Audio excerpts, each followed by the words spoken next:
Welcome to Massive Passive Cash Flow, the podcast that guides professionals to financial prosperity. Join our community and let's start building your wealth. Here's your host, Gary Wilson.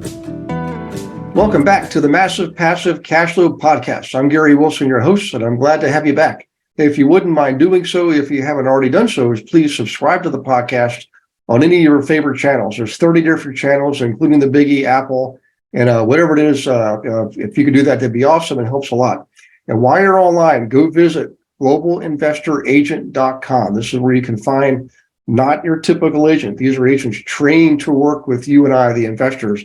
They know how to identify, analyze, and negotiate on and off market deals. We teach them to invest first. So this is why you want to work with them in 36 states and 3 Canadian provinces. So, and if you are an agent, by the way, go to the website too and click on the Learn More button, because this is the perfect time to be talking to investors as the market is beginning to shift.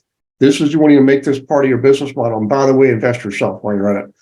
Speaking of investors, we've got a great guest today, Eric Wohlwend from beautiful Ohio, right next door to where I am. Has agreed to talk to us. You've got a great story, a great life, a great history, and an awesome family. And I can't wait to have him share this with you. So Eric, thanks for joining us, man. I really appreciate you doing this, Gary, I've been so excited to talk to you ever since our brief little phone interview. I couldn't wait for this podcast. So thanks a lot for having me on. Yeah, no, I'm glad to do it. This is you're like the perfect match for this audience. And if you wouldn't mind, if you wouldn't mind sharing a little bit of your backstory, that would help a lot, so people could kind of see why it's really important for them to pull over and take notes, or just simply that they're in the office take notes. All right, some highlights. Very brief analysis. Started out, my dad was a dentist, and I thought I was going to take over his practice and just do that my whole life. Next thing you know, he sells a practice. Now I'm going to be a doctor, medic in the Army, spent 13 years in emergency medicine, got my degree in pre-med. And then over the course of a 3 or 4 year period, everything in my life changed. And I lost 3 jobs. I was a high school teacher at one time, drop of enrollment. So I moved to the next one and ended up buying my first piece of real estate. I fixed it up with the intention of selling it. And then I started learning from these different REIA groups and thought, wow, I can keep this house and make $50 a month on it. And I can put pretty much the same amount of money in my pocket after I pay closing costs, commissions, and taxes if I just refinance and pull out 80% of the value. Why not keep it and do another? So I took the money I pulled out, bought my second one. 2 years later, I had 20 units under my belt. And in the last 20 years, I've done over 1,000 rehabs and repositioned, own a real estate brokerage that really focuses on management and investors. And I started teaching my children how to do this. Wow. So now my kid is, at the time, 7 years old, and he goes to the National Real Estate Summit. Walks out of the youth academy, which you were supposed to be 14 to get into, and said, Dad, that was really fun, working with kids my age, remembering they're all 20 and he's 7. Yeah. And, but they were closer to his age than he'd ever been before. And he did incredibly well. He said, can I just go to the adult version next year? This is too easy. Wow. He bought his first house at 7 years old. And a few years later, his little brother bought his first house at 7 years old. Devin wrote his first book when he was 10, published at 11. And the title is actually, If I Can Do It, So Can You, How I Started Buying Real Estate at age 7. Nice. So that got him on podcasts and stages. Now he just turned 16. He's got 49 properties and is the COO of our real estate company. He is actually there working and rewriting systems and making it flow a lot smoother. So all these people see us. I mean, we travel half the year. We were in Jersey last week. We're in Scottsdale. Thursday we leave for there, and they're a week and a half. And we're constantly at conferences, learning and growing.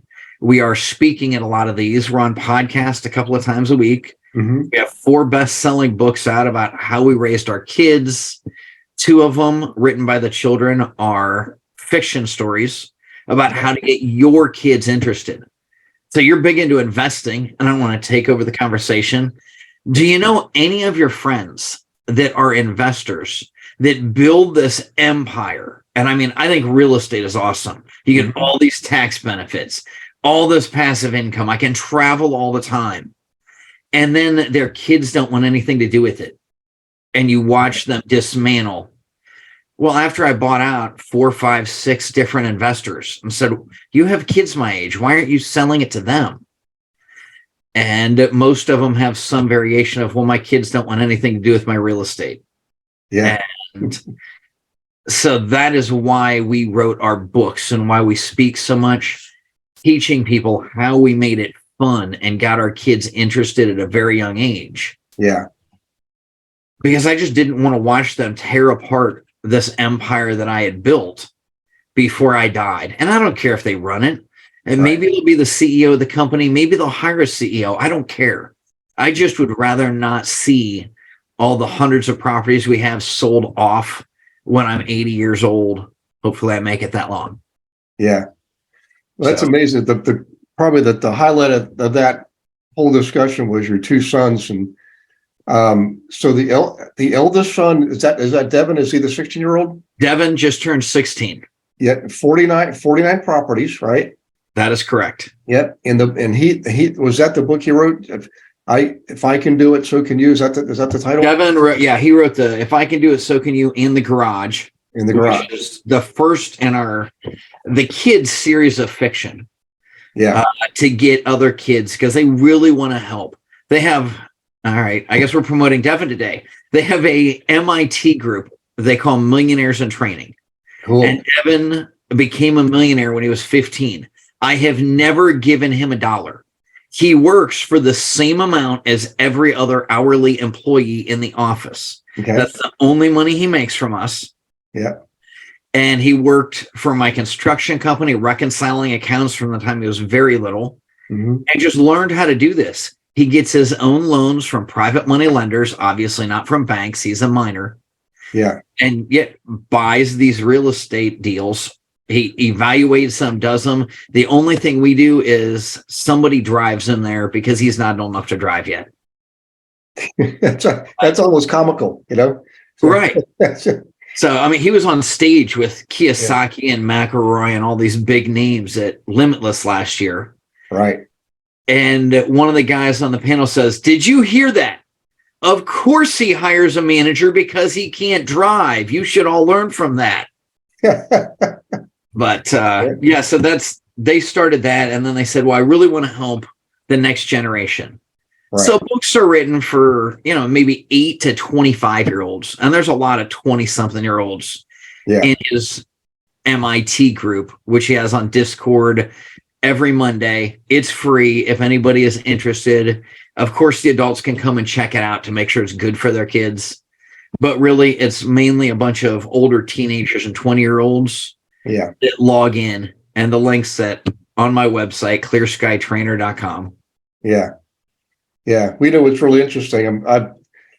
My background is in computers and banking, so I'm not like a natural marketer, but I've learned a lot over the years, and he could easily spin that whole thing. And think about this. This is, I'm just speaking off the cuff here, but if he's not already, he's going to be getting interested in girls, and he could say, sweetheart, I've got my own driver, Yes. But also, even when he's speaking to other kids who want to invest, that's a great attractor. It's like the sizzle, not the steak. He wants to teach them the steak, right? But the way to get their attention is to show them the sizzle. And hey, exactly. So amazing. Well, it is really amazing because we have this little girl. I didn't even know her. My wife tracks this stuff. She runs the youth academy at the National Real Estate Summit.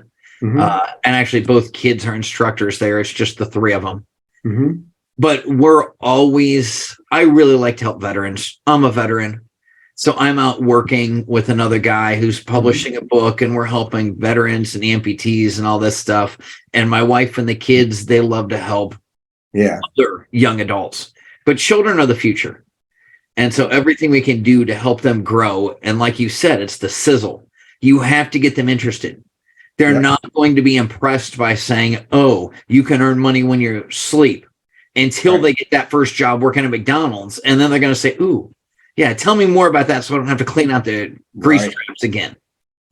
Yeah. But you show them the benefits. We had Ethan, loves destruction. I mean, really, what 13-year-old doesn't like to destroy things? Right. So when he had water damage at the first 6-unit he ever bought, Yeah. he went in and he had just learned a sidekick in Taekwondo. He went in and kicked holes and knocked down the drywall, all the damaged areas. And then we hired a real drywaller to go put it back up. Yeah. But it was already damaged. He had a blast. And maybe it saved the guy an hour or two, but Ethan really loved it. And we don't send them in to sand the drywall. I don't have a 16-year-old daughter that collects rents in bad neighborhoods. I have a friend that does that, and he wonders why the daughter hates rentals now. Yeah. But yeah, think about it. If you don't want to do it, don't pawn it off on your kids. Right. Show them the benefits, just like you said. Right. Evan has a girlfriend. Well, he doesn't have a driver's license, and it's a few-hour drive. She lives in Columbus. Mm-hmm. But it's a 30 to 40-minute airplane ride. So we just pop in and fly down so we can see her. And that made he said, you know what, Dad, you need help working on the airplane, or we need to do this. He's suddenly a lot more interested in doing that stuff because he sees the benefits, the sizzle. Yeah. So Ethan, 10 years old? Ethan he is now 13. 13. Okay. I'm sorry. 13.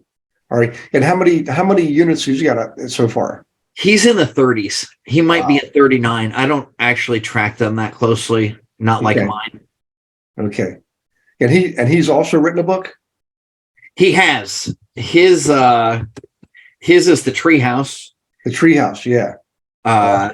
Which I really love. This is a lot more based on our life. Devin's got the drones and the electronics, and he starts a lawn mowing business in his garage and then moves up to making drones and stuff. Ethan, he finds some scrap wood at a construction site, and him and his friends ask, hey, can we take some of this? And I said, yeah, anything. We'll put it in a special pile. You can have anything in the pile. Okay. He ends up building a tree house, and then he gets the neighbor who is very intelligent at building to help draw up plans so it's safe. And then they're driving past little Mrs. Baker's house, and she's a widow and has a broken step. They said, oh, well, we have the wood. We can just run home and get what we need and fix this for you right now. Yeah. And then she teaches them the lesson. No, she's like, we just did this to be nice. And she said, no, you need to get value for value. It's a hot day. Here's enough money to go buy you and your friends some ice cream. And then she tells all the other ladies that need little teeny handyman jobs done. So the next thing you know, they have Handy Kids carpentry business, and they're working for all the ladies in town. And then the building inspector, all the books have some government agent that goes after them for something. Because that is our life. The CDC went after us and we sued them. He has the building inspector going after him. And, we have a construction company that he is much more interested in than the real estate brokerage. Yeah. And my Christmas present, he took a piece of scrap wood from the basement and turned it into this awesome present. Worked for hours and hours with all the power tools in the basement to create this great gift for me this Christmas. So it exemplifies their personality and these kids' books. And of course has high school drama. And, the mayor doesn't like Atlas Gold in the garage. And of course, Atlas the mayor's daughter really likes Atlas. So that, whatever, people like it. They're all bestsellers. So somebody's buying it. Yeah. What's it now? So you mentioned going to Columbus. Where are you? Northeast Ohio, like Cleveland area, central, or? Yeah, we're a little below Cleveland and Canton. Yeah, that's right, Canton. Okay, good area. I mean, I think I mentioned this before. Both my children went to John Carroll up in Cleveland, and it's the state. Like I've been all over. I mean, I've taught classes all over Cleveland, Columbus, Cincinnati, Dayton. I've driven all over the place, going up through Toledo. Never taught in Toledo, but beautiful state. It's actually very diverse because in Cleveland it's northern, the accent and everything. Then you go down to Cincinnati and people talk like this, y'all. Well, that's practically Kentucky. So, yeah, it's yeah. And So, it's amazing I grew up in Kent when my dad was in med school. Actually, he went to Case in Cleveland, but graduated from Kent State as well as my wife and I. So when we were in Kent, you're right in the snow belt. And then you move just a little further south, we're here in Canton, and it's wildly different. And then we had an office down in Columbus for years. And it's probably 10 degrees warmer down there the same day as it is here half the time. Yeah. It's sunnier too. It's amazing. It's astounding, the difference in a little bit of latitude. Yeah. Well, let's talk about the geography then. Are their investments all in Ohio? And you yourself, is yours like me? I got started where I was. It wasn't until later I started branching out in different states.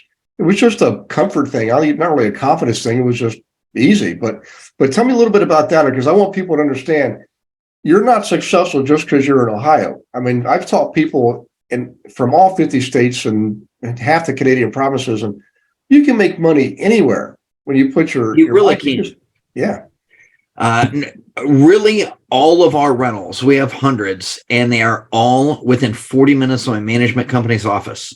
Wow. I don't care where I live. I care where my manager lives. Yeah. And I have found that for you, everyone that's just getting started, you've got to own 10 units. Every bad story you've ever heard from an investor is because they owned less than 10 units or right around there. Right. By the time you hit 20 or 30, just get on. It doesn't take that long. I've helped an awful lot of my students to buy 20 units in the first 2 to 3 years. You can get 20 to 30 in no time, even with very little money.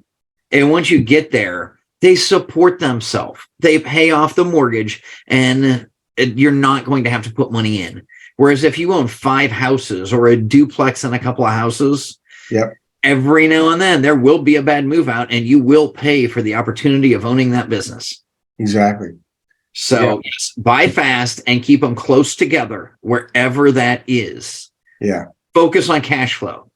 And we were actually looking strongly. I wanted to buy a group down in Tennessee. And I think we've checked out started in Knoxville and worked our way across. Yeah. And I love the Nashville area, but nobody cares what I like. Yeah. If you want to run a successful business, you buy what your customer wants. Yes. And if I can pick one thing, I can get anything in the world I want, as long as it's only one thing. I want a higher ROI. And so I will buy whatever my customer wants that gives me that higher return on investment. And it looks like the Jackson area of Tennessee will be the next place we start buying. But while everybody else was hunkered down over COVID, and we have our own plane. We just flew down there, and we were down there, every few weeks, at least once a month, looking at properties. I actually almost bought a mountain down there. I've always wanted to own a mountain, but that was for personal use. Yeah. We're looking to find good areas, and you can do it anywhere. We just got back from San Diego, and people are investing out there, and it costs at least 10 times as much to buy something there as it does in Ohio. Well, that's okay. You just factor in what is your actual return on investment. Right. Crunch the numbers, and you can do it anywhere. Would I buy in San Diego? Absolutely not. The people are I can't believe how nice the people are. That was a shock. They're great, really helpful. And I can't stand the governments. I would never buy in New York, California, or Illinois because those governments want to kill investors. Right. And I don't know what you said. You're in 30 some states. Yeah, do you try and avoid the really anti-business state? Oh, yeah, absolutely, without a doubt. I mean, I love the state of California.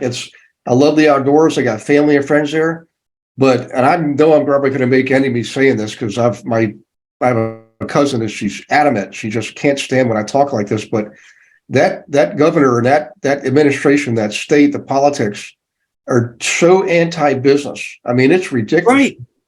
Yeah. I mean, New York, even, I hate to say it, but even New Jersey, I mean, it's just, and you mentioned, Cook County, Illinois, where Chicago is. I mean, good Lord. It's awful. It is. just if they see you as a milk cow, then they try and take a little and they tax you, and I can live with that. Yeah. But if they see you as a beef cow to be slaughtered, I don't want to put my money in their state because something bad's going to happen to it. Yeah.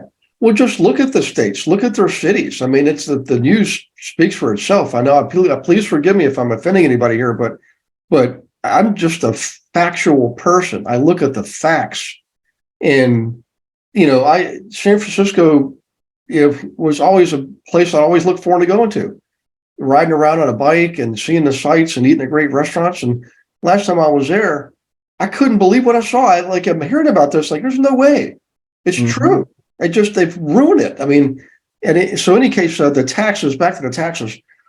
I don't know if you know this, but if you are or become a California resident and then you eventually leave, they have an exit tax that chases you around for 20 years. I don't care if you move to Florida, California will tax you for the next 20 years after you leave. We'll be right back with the Massive Passive Cash Flow podcast after I invite you to Monday Night Live.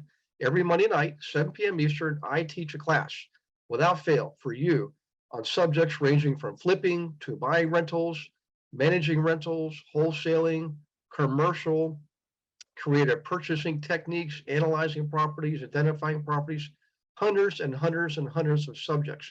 And if you are a licensee, if you have a real estate license, you should definitely tap in because there are a lot of investor agents also in the class.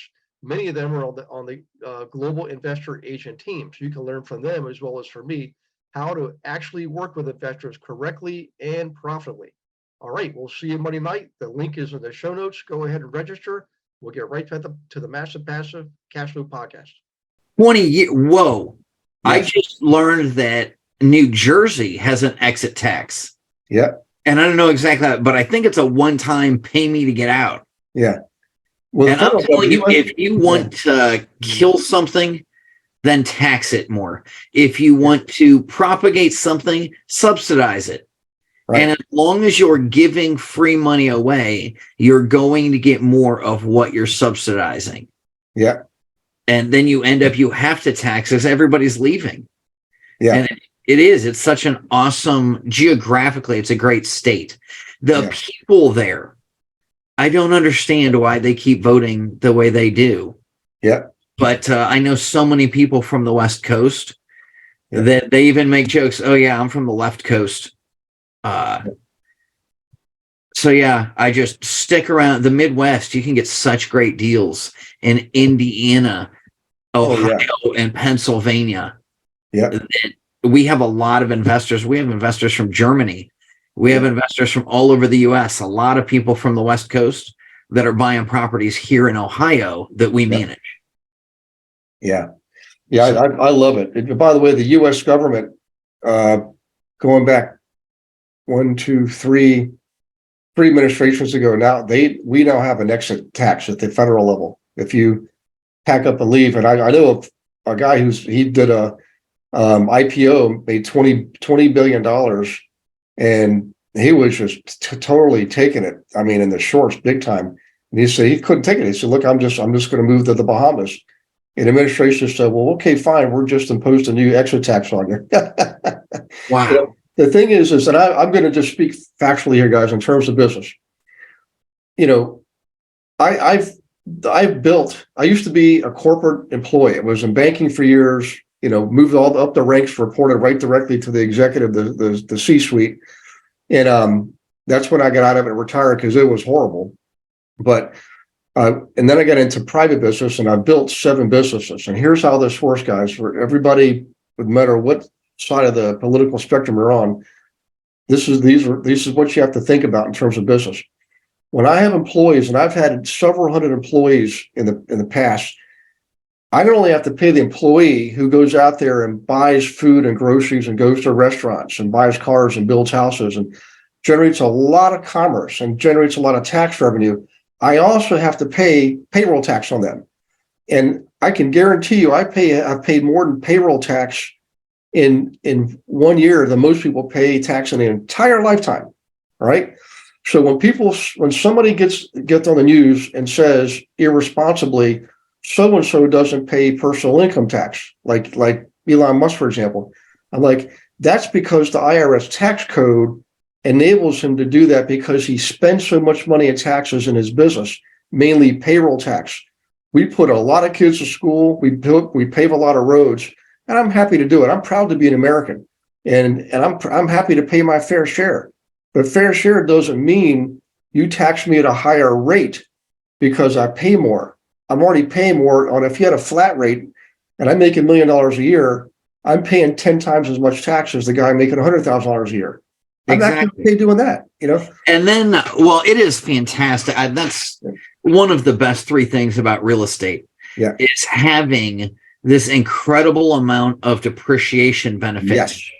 That once since we're talking about children, the kids can inherit my real estate from me. Why on earth would I give it to them? Let them inherit it when I die at a stepped up basis, and they can depreciate it again. And trust me, if you are the one person listening to this that thinks I should pay more in taxes, I pay a lot of taxes. I pay a lot more in property taxes each half than most people make in a year. So you get some massive benefits. On the flip side of that coin, you just don't buy a property unless you factor in, this is what taxes and insurance are. These are the operating expenses. We've got to have all that in. And if I can still get a mortgage on it and use somebody else's money for leverage and to make a profit, then I'm going to buy it. And if I can't, then I'm not. Yeah. So that's some of the things that we have started to teach. And I'll tell you, my kids have filed tax returns since they were 8 years old. Yeah. And Devin paid $10,000 in income tax last year. Wow. So that's a 15-year-old. Yeah. But they're still paying plenty. If you have a 15-year-old that pays more than that, right? Then, but yeah, they actually have a thing called a kiddie tax, which makes passive income worse if you're a minor. Oh, wow.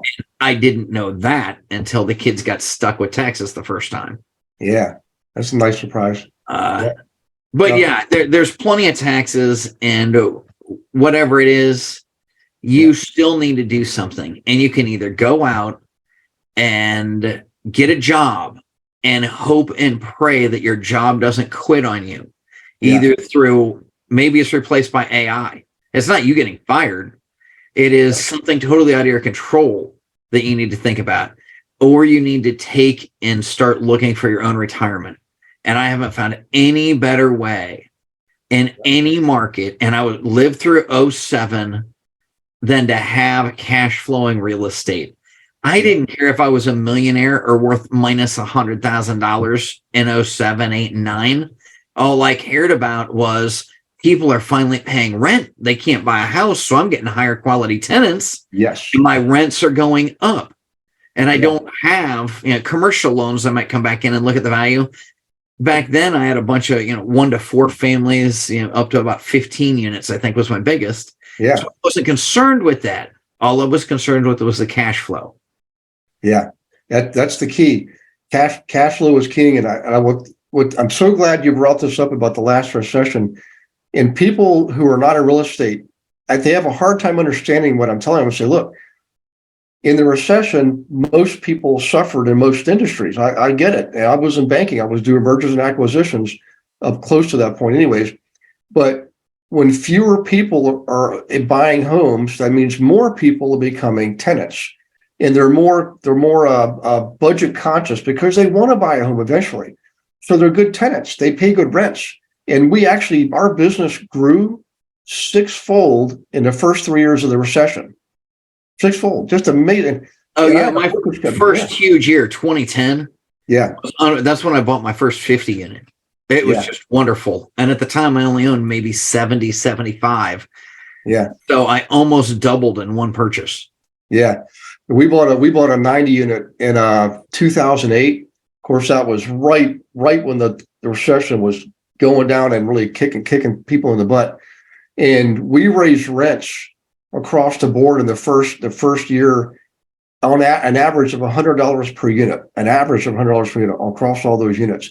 And we raised them again, eventually throughout the time. We put a new parking lot, put in 6 brand new state-of-the-art, 95% efficiency boilers, major capital improvements that also reduced we made, just on those boilers, we made our money back in gas savings in the first year. We made the entire thing back in the first year in gas savings, and yet we get to depreciate those boilers over a long period of time. So, I mean, it was a godsend. I actually broke my back in 2 places in 2011. We're trying to dig out of this crazy economy, and I'm laying there in a hospital bed, and I'm thinking, man, thank God I got these properties, because I couldn't walk, I couldn't drive, and the cash flow was coming in. It was crazy. But at the end of the day, if I was still an employee, I might have got maybe 50% disability or something like that for a few months. It was scary stuff. But the real estate, it actually bought me my freedom. I mean, I don't know how to put it any other way. For everybody listening, write this down. The real estate, it allows you to be financially free, and you become your own bank. You call the shots. You determine when you borrow, who you borrow from, how much you borrow, when you pay it back. The bankers will call you. You don't have to call the bankers anymore. They call you. That's right. So I mean, look at freedom. That's one of my favorite lessons. I mean, I was an airborne sapper, and I believed I was fighting for freedom. Now I'm not entirely sure, but I have always been a big proponent of freedom. And it's not just one thing. You need time freedom. You cannot have that if you have a job. Right. If you can spend time with your kids anytime you want to. And of course, you're starting a new business. We've all worked 60 or 80 hours in a week, but you get to choose which 60 hours so you don't miss the kids' ball game or the dance recital or whatever they do. I have time freedom. I have location freedom. I'm doing this at my home office, but if I needed to next week, I could be doing it from my hotel room or my Airbnb, actually, in Scottsdale. Yeah. All I need is an iPad and a cell phone. I have everything online, and I can run the business from anywhere in the world that I have an internet connection. Yeah. So we have location freedom. And when you realize that you create enough passive income, right. Specifically, we have real estate, oil wells, all kinds of things that generate passive income. Once you get that passive income going, then you truly have control of your life. And that is our lesson to our children, to really wrap it up. Yeah. You have got to learn how to take control of your life. You've got to create this freedom, and then you can go out and make the decisions that will allow you to make the world a better place, which is what I tell them every single night before they go to bed. Have sweet dreams and dream about making the world a better place. That's it. And you can, it's interesting. You can, if you're just getting by, you're probably not going to be able to help a lot of other people. But if you're thriving, not just surviving, but flat out thriving, just imagine how many more people you can help. You can start your own charitable foundation, start a 403B, right? Or 501(c). I'm getting my retirement accounts mixed up with my philanthropy trust. But in any case, you can do a lot of good for a lot of people when you do a lot of good for yourself. And in the early years, I'll admit, I was having some guilt because I'm watching my neighbors right off to work every morning. I'm sitting there on my deck having a cup of coffee, But at the same time, it gave me time to think creatively, be creative, be innovative, and figure out ways to solve problems. So now we have a foundation called the Healing House Foundation. It's to help raise funds, provide funding for people in dire need of housing. I've made a fortune on housing myself, and I've witnessed a lot of human drama. And I'm telling you, you can be a good business person and a good human being at the same time. And you'll know that when you do it. So everybody listening, listen to Eric. Eric, would you mind going over the books again? And also, we'll actually introduce mine for the first time. There you go. Success Triangle. So if you want to know more about us, follow us on virtually every social media. We're at Real Power Family. or look up hashtag Family Success Triangle. Get a copy on Amazon. I think the Kindle book's still only 99 cents. Yeah. And write us a review if you don't mind. I'm really trying to get more reviews. And then you have Devin's nonfiction book, If I Can Do It, So Can You, followed by The Garage, also by Devin. Ethan's first book is The Treehouse. And really, we just want to help make you financially independent. We want to give you financial time and location freedom. We have done it for our children. We travel all over. We've spoken on multiple continents, actually been on podcasts in Africa, India, the UK, all over the US and Canada, and one in Latin American country just since January. But this is not an American thing. This is a worldwide thing. Yep. And all of us need to step up. And for all of the people that think, I'd like to donate more, listen to what Gary said. I first had to take care of myself. I made a fortune in real estate, and now I have this incredible foundation to give back to the world. I know a lot of churchgoers that are against making money. And you ask every one of them, how would you like to donate $1 million to church? Yeah. Well, why don't you go make that $1 million and then turn it into passive income, and you can have the option to donate $1 million every year to your favorite church or to your favorite charity. But yeah, you've got to get out there. You've got to start a business, use that money to buy real estate to get the passive income. And then you can truly make the world a better place, either by giving your time, your knowledge, or your money. Whatever it is, you can help so many others if you really take your family and help yourself skyrocket first. Yeah. Well, that's awesome. And I appreciate you wrapping things up with that, guys. So just to recap, Family Success Triangle, okay, written by Eric and his wife, Leela, right? And then you've got Devin with the book, The Garage, and, If I Can Do It, So Can You. That's the second book by Devin. And then finally, Ethan, The Treehouse, okay? So those are the books. And just imagine you helping your son or daughter write a book while they're still at home with you. I mean, what a legacy to leave for your children and give them a path to follow. My gosh. So, Eric, I just want to thank you again for doing this, man. This has been one of my favorite all-time podcasts. And I tend to get kind of intentional. We talk about, our country and taxes. It can be different. If people have the freedom to grow and develop entrepreneurially, build businesses, provide housing. My gosh, it's one of the food, shelter, housing. We're providing one of the three, basic needs. Yep. Yeah, that's it. So instead of complaining and ridiculing people for doing well, being well, doing well, having much, join us. Life is good on this side of we want you to be just like us. Yes. Want to eradicate poverty by helping everyone create massive abundance. There's plenty out there. You're not taking anything away from me if you get rich. So why shouldn't you? And then you can help other people to do the same. Yeah. Well, here's a great way to analogy for everybody, especially if you struggle, folks. I get it because I've been in life and times life when I struggle too. All right. But I will tell you, wealthy people want more people to be wealthy. Think about it. Can wealthy people make more money from poor people, or can wealthy people make more money from more wealthy people? Exactly. And if you invent one new thing, if you take that one new thing, a brand new guy I was helping out, his grandmother bakes these incredible breads, and he brought me like 6 loaf of banana bread. It's incredible. And she's just doing this, and they're rather poor. Oh, I'm going to come up with a marketing thing and help them make. I said, you need to start marketing that. This is incredible. What are you doing when you can make such great stuff? Yeah. Because it really brightened my day having a piece of banana bread at breakfast this morning. But any little thing you do can be turned into a business that will help others. And that is by definition how you get rich. Help enough other people to get what they want, and you'll get everything you ever wanted. Amen. Yeah. If you're ever looking for a secret, guys, there really aren't too many secrets, but that's actually one of them.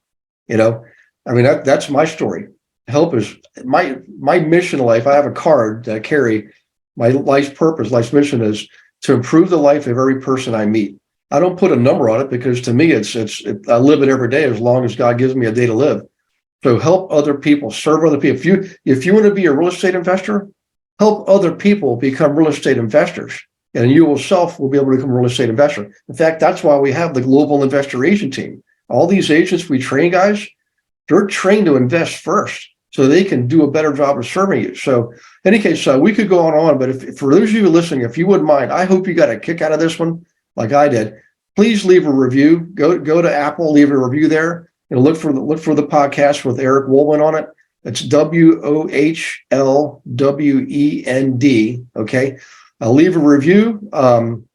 Go visit the what was the site again? Check us out at Real Power Family on Instagram, YouTube, Rumble, everything. Gotcha. And my website, we've got a free newsletter that I teach these same principles every Wednesday, is clearskytrainer.com. But between clearskytrainer.com and at Real Power Family, there's links to everything. Okay. And I just wanted to thank you so much, Gary. This is really one of the most exciting podcasts I've done in a long time. Thanks for having me. Yeah, well, we'll definitely connect. It's amazing. We're probably like an hour and a half from each other. That's what's really cool about this. We're about 20 minutes in an airplane. I will come over and pick you up. Yeah, I got to step up my game here. All right. Well, listen, Eric, take care of yourself and your family, and everybody listening. Take care of yourself and your family. God bless you and your families, and we will see you on the next Massive Passive Cash Flow podcast. Thanks for listening to this episode of Massive Passive Cash Flow. Be sure to go to realestatewithgarywilson.com to join our community and start building wealth today.